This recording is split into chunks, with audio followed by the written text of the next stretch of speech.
Welcome to Black Girl Say Something, where this black girl has something to say. And Mother's Day is approaching, so this is going to be the Mother's Day episode. Happy Mother's Day to all of the mothers, the ones who play mothers, the stepmothers, the aunties, the cousins who play mothers. Like, happy Mother's Day to you all. And I wanted to take the time to talk about some characteristics of a mother, right? When we think of mother, some of us are still in our healing journey, on our healing journey from our own mother wounds. We won't get too deep into that. But when we think about the characteristics of a mother is often characterized by her unconditional love, her patience, her empathy, and her selfishness. And her selflessness. But I wanted to come on here and say it's okay as a mother to be selfish. It's okay as a mother to, want to put yourself first.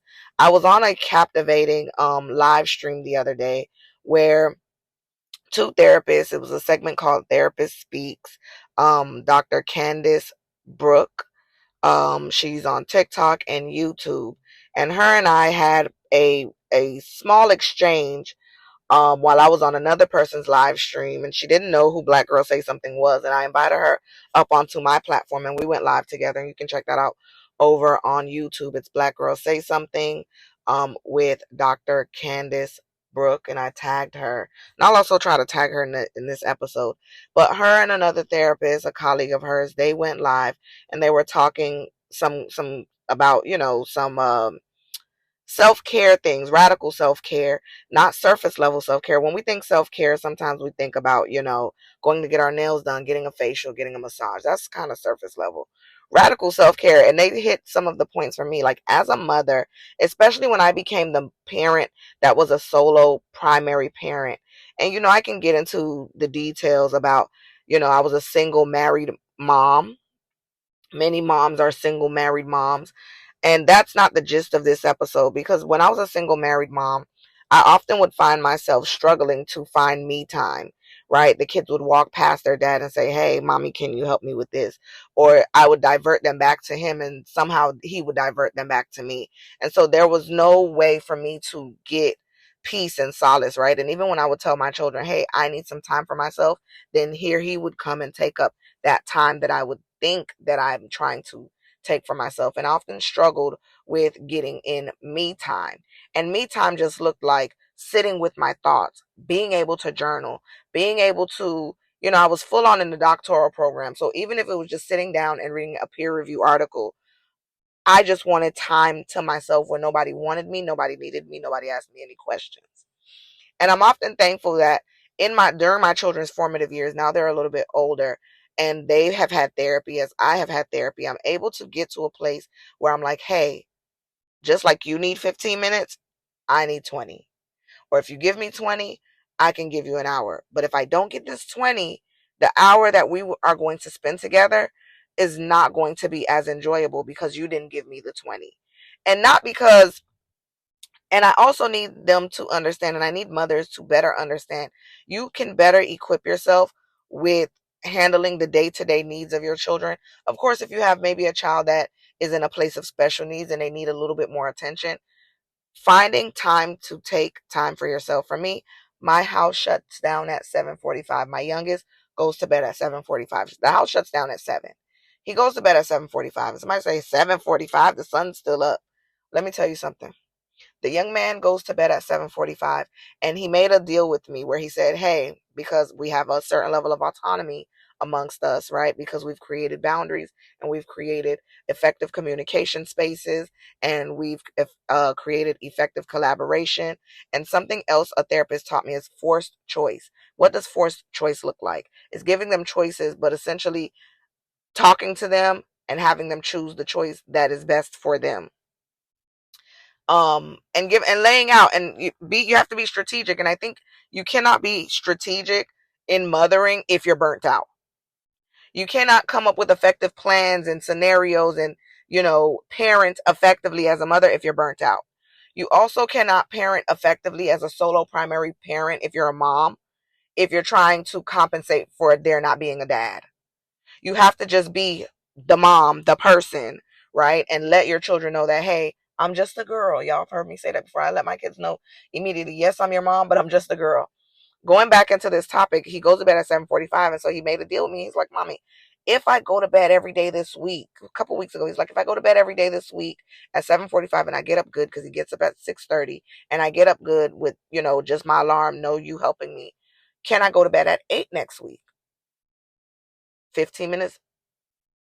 I'm like, sure, no problem. The 8 o'clock bedtime routine did not last 2 days. And it had nothing to do with me and everything to do with him, because I'm teaching him how to see what works for him. So the next week, Monday, he goes to bed at 8.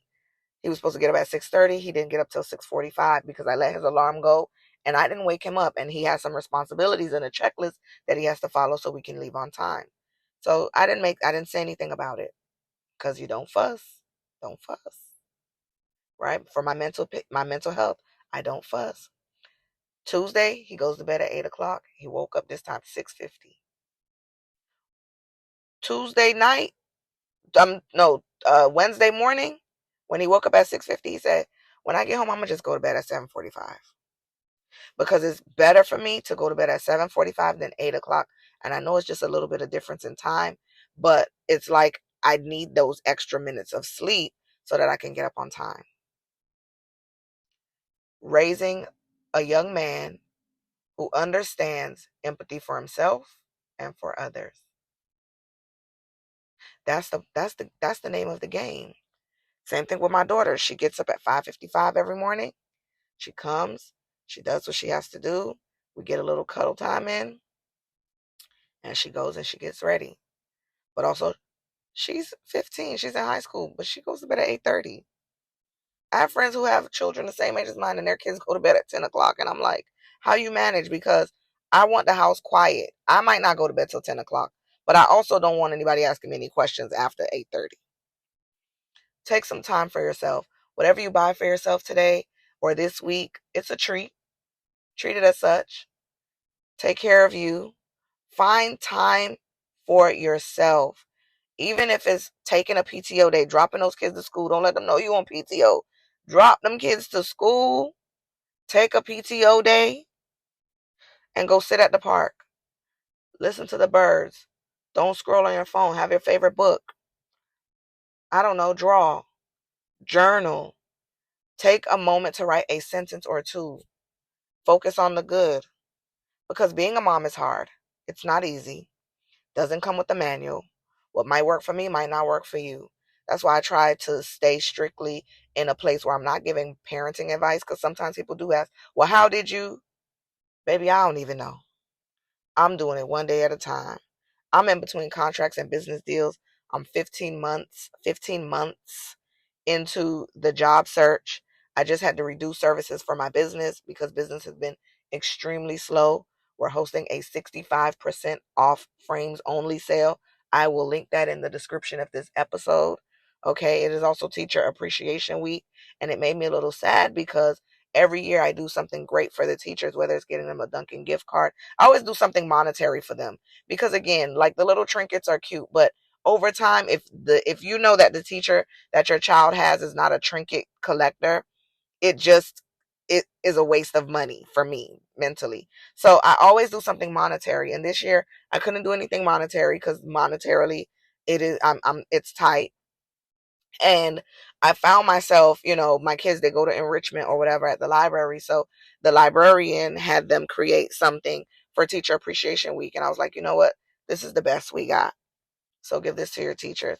But I appreciate all of the teachers. And I also want to say, I appreciate all of the nurses. I don't ever remember a time that Teacher Appreciation Week and Teacher Appreciation Week and Nurses Appreciation Week was in the same week. I don't ever remember that being a time. But here we are in the matrix, in this simulation or whatever. So, we appreciate you nurses, we appreciate you teachers, and to the mothers who are reparenting themselves while parenting their children, to the mothers who are healing from their mother wounds while also, being the mother that they never had. I'm speaking to me, y'all. I'm the mother to my children that I never had. To the mothers that look back all over their mothering journey and they see how much they've evolved and how much they've grown To the mothers who are grieving, making the right decision. I remember having a conversation with a mom on TikTok, and she said sometimes she just cries and wish she would have never, had her child with the person she had her child with. And not that she doesn't love her child, she loves her child. But it's hard trying to be the parent to your kid when the person you had your kid with, is not a parent to your kid. That's grieving the right decision. I know some of us, we got caught up, you know. Pimps have bad days too. And here we are, doing the best we can with the best that we have, putting our best foot forward. To those who lost their mothers, your mother is proud of you. She sees you. You are her, and she's within you. To the mothers that only had their grandmother, thank you. We appreciate you. We see you. To every mother around the world, to all of the mothers that I've helped with their breastfeeding journey. Oh my gosh, like this is so crazy because again, everything that I've done along my dissertation for my research and just doing my doctorate in health science concentrating in global health, I focused on black women, black mothers, the mother experience as a black woman, the breastfeeding experience of a black woman, because black women, like when black women, that's all I have to say. Again, happy Mother's Day. Enjoy your day. Take time for yourself. Take a breather. And I hope all of your dreams, hopes, and wishes come true, because I wish good things for you, because I wish good things for me. Until next time, remember you can tune into Black Girl Say Something. Every Friday, we air a new episode at 1 p.m. Eastern Standard Time, wherever you listen to podcasts. And I would greatly appreciate a review on whatever streaming platform you are listening on, as well as subscribe to our YouTube and subscribe to our Patreon, because over there, this Black girl has even more to say. Okay, follow us on TikTok, like us on Facebook. And until next time, remember, this Black girl has something to say. Thank you for listening.